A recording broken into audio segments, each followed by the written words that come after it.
you hope you don't have to slap the rest of them. But you know God gave you a revelation at that moment. And I told her there, I assure you, you're not going to slap me. I was in the army. I know 7 ways to kill you without a weapon. Now try and slap me. I'm not the one. We're here to educate you. We're not here to allow you to abuse us. Now she did slap one teacher, I mean slapped him, and his glasses came off. But God will give you and instruct you how to handle bullets. He told David to, and see, once you let children know you're afraid of them, they will take advantage of you. And they will slap you. He said, get the stones, and see, if you hit a person in the center of their head and hit a main artery, it will kill them. So David knew the size of his God. See, we don't realize the size of our God. Blind Bartimaeus knew that one size fit all when he sat by the roadside begging. And listen, stop allowing people to tell you what God can do. The disciples was trying to shut him up. Stop screaming and stop hollering. You know, he's God is too big. He can't be stopping and doing that. Blind, the more they told him to stop yelling, the louder he got. And sometimes you forget to be loud with folk, and I know it's sometimes people say something made it like to get loud. But call your children, they don't come the first time. You don't keep saying something, and then my mother used to say your entire name. You know how she'd call you, she call you dead. She would call your full name.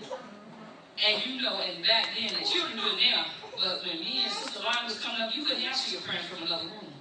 And then you call children, they was come on, like, they'll say ma'am, but they in the bedroom. See, when you said ma'am to my mother, you need to be, you know, you proceeded to go to see what she was. And it could be something that's turned the TV up in the room that she's in. But you needed to answer. Blind Bartimaeus wanted to receive sight, and he knew what size his problem was, but he knew that God could fit it.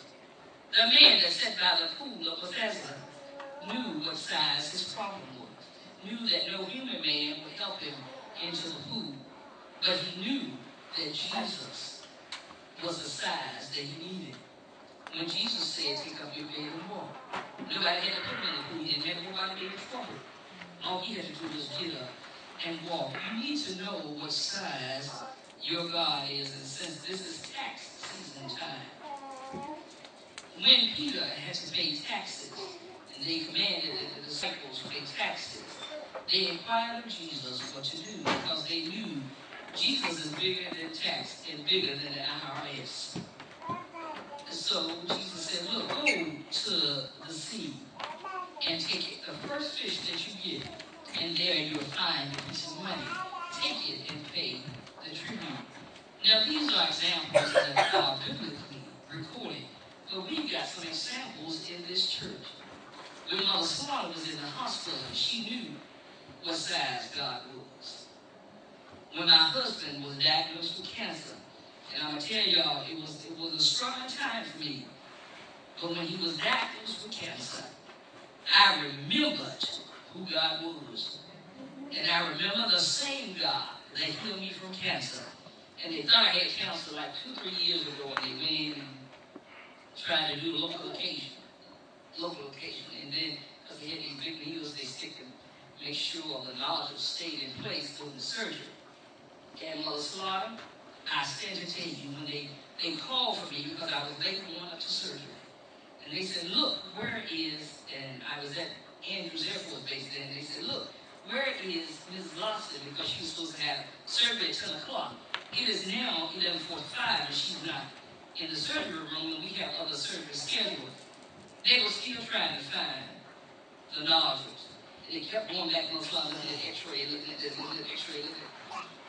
And I'm saying to myself, y'all are not going to find them because I asked God to heal me the night before. And they kept saying, well, this is what we see on x-ray with it. Well, they must have moved. You know, some people, they just just crazy stuff. Because if you had cancer, it's not going to move overnight. No. And I never did have the operation because God healed me. We have some sizable problems right in this church and testimonies. whether it's a headache, something as simple as a headache. And whatever your problem is, whatever size it is, don't listen to these people here that can lie. Because nothing can fit men and women and be correct. Don't listen to the people that are not God. You have to listen to the Bible and listen to the records of the people in the Bible that tell you, listen, I was thrown in a fiery furnace. And I came out. And they couldn't even smell smoke on my clothes. I was thrown in a line of demons. And they just rested and did not harm me. My son was dead, but at the word of Jesus, he was raised again. My daughter had a demonic spirit, but at the word of God, she was healed. We have to remember how big and the size of God. And I know about it, Twitter, man, MySpace, and my book and all this. God is bigger than the internet. There's a world wide internet. Because he's in everywhere all the time. And he is omnipotent. He knows every single thing. That's why I decided, y'all, in 2010, I'm going to stop worrying about stuff. I was stressed out about bills. I said, ooh, the Lord. And you know the message always comes to the speaker first. And God let me know, listen, I'm going to make a way. God will give me and to just give into your bosoms. He will strategic. And y'all stop looking. I don't care how God sends you a blessing, you need to receive it. Some people have certain blessings they'll receive. If I give it to them, if you give it to them, they'll receive it.